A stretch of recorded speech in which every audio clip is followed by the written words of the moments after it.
7 October આ માત્ર એક તારીખ નથી, આ છે દિવસ ગુજરાત અને દેશના બદલાવનો. કરોડો નાગરિકોના સપનાઓ પૂરા થવાની આશાનો. આ દિવસ છે વિકાસનો.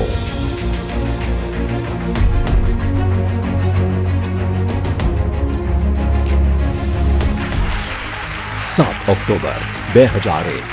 હું નરેન્દ્ર દામોદરદાસ મોદી. આ દિવસે નરેન્દ્ર મોદીજીએ ગુજરાતના મુખ્યમંત્રી તરીકે શપથ લીધા અને તે સાથે જ થયો દેશમાં વિકાસની રાજનીતિ અને પોલિટિક્સ ઓફ પરફોર્મન્સનો ઉદય.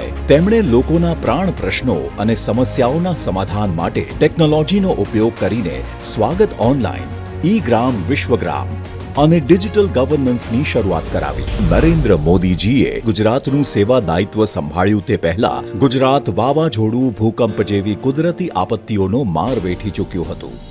એક સમયે ભૂકંપથી સંપૂર્ણ ભાંગી પડેલું કચ્છ માત્ર બેઠું જ નથી થયું, પરંતુ વિકાસના રાજમાર્ગ પર દોડતું થયું છે. શુષ્ક ગણાતા રણમાં આજે રણોત્સવ યોજાય છે અને સંયુક્ત રાષ્ટ્રએ પણ ધોરડોને બેસ્ટ ટુરિઝમ વિલેજ તરીકે બિરદાવ્યું છે. પાણી માટે વલખા મારતા કચ્છના છેવાડાના ગામ મોડકુબા સુધી માં નર્મદા પહોંચ્યા છે. એક બાજુ ગુજરાતમાં પાણીની અછત હતી અને બીજી બાજુ નર્મદાના પાણી વહી જતા હતા. આ પૂરના વહી જતા પાણીનું મેનેજમેન્ટ કરીને આપણા નરેન્દ્રભાઈએ સુજલામ સુફલામ અને સૌની જેવી યોજનાઓ અમલમાં મૂકી અને ગુજરાતમાં પાણીની અછતને ભૂતકાળ બનાવી દીધી. આજે છેક ભારત પાકિસ્તાન બોર્ડર અને બનાસકાંઠાના અંતરિયાળ વિસ્તાર સુધી પીવાનું પાણી મળે છે, તો સૌરાષ્ટ્રના ગામે ગામ સિંચાઈ અને પીવા માટે નર્મદાના નીર પહોંચ્યા છે.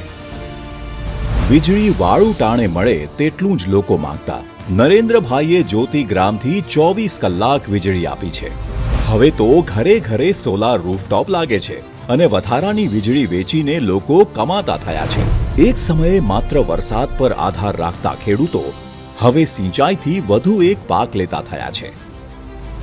આ છે નરેન્દ્રભાઈની ખેડૂત પ્રથમની નીતિની સાબિતી.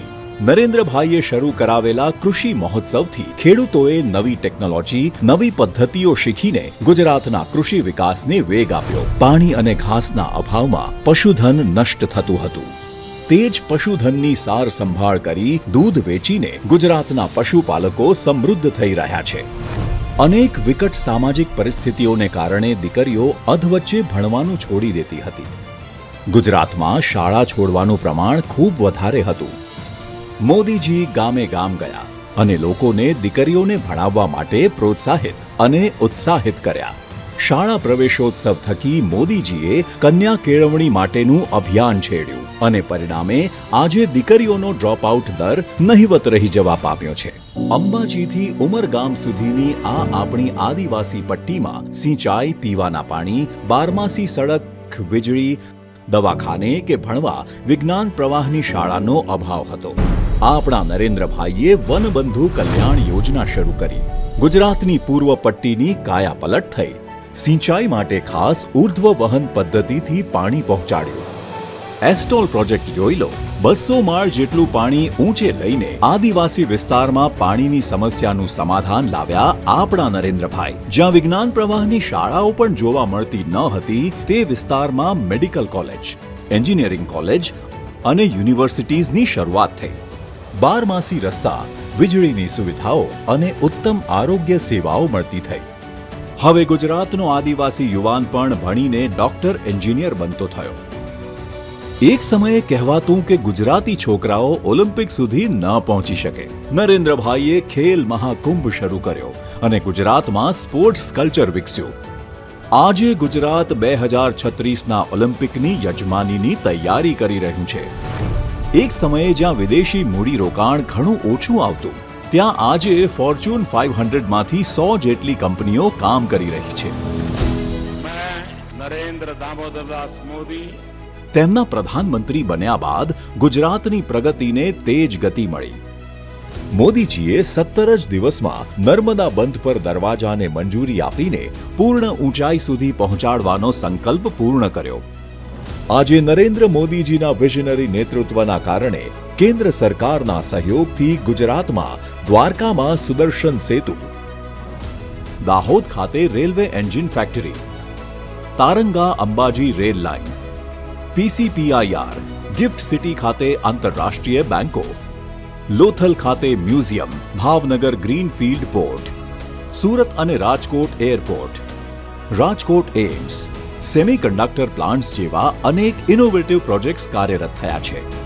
આ પ્રયાસોના પરિણામે ગુજરાત અનેક ક્ષેત્રોમાં નંબર 1 બન્યું છે. આજે ગુજરાતમાં વિશ્વનું સૌથી મોટું સ્ટેચ્યુ છે, સૌથી મોટું ક્રિકેટ સ્ટેડિયમ છે, વિશ્વનું સૌથી મોટું ઓફિસ કોમ્પ્લેક્સ છે, સૌથી મોટો રિન્યુએબલ એનર્જી પાર્ક તૈયાર થઈ રહ્યો છે, દેશનું પહેલું ફિનટેક હબ છે. આ બધા બદલાવની શરૂઆત થઈ હતી 7 ઓક્ટોબર 2001 થી. હવે આ ઐતિહાસિક તારીખની યાદગીરી રૂપે ગુજરાત સરકાર દર વર્ષે ઉજવશે વિકાસ સપ્તાહ તરીકે, જેમાં સેવા સેતુ, ગરીબ કલ્યાણ મેળા, આરોગ્ય મેળા યોજાશે. છેલ્લા 23 વર્ષમાં ગુજરાતે વિકાસના અનેક આયામો સર કર્યા છે. આવનારા 23 વર્ષમાં 2047માં આઝાદીના 100 વર્ષે ગુજરાત દેશના યશસ્વી વડાપ્રધાન શ્રી નરેન્દ્રભાઈના વિઝન અને માર્ગદર્શન તથા ગુજરાતના મુખ્યમંત્રી શ્રી ભૂપેન્દ્રભાઈ પટેલના નેતૃત્વમાં વિકસિત ગુજરાત દ્વારા વિકસિત ભારતના નિર્માણમાં નિમિત્ત બનશે.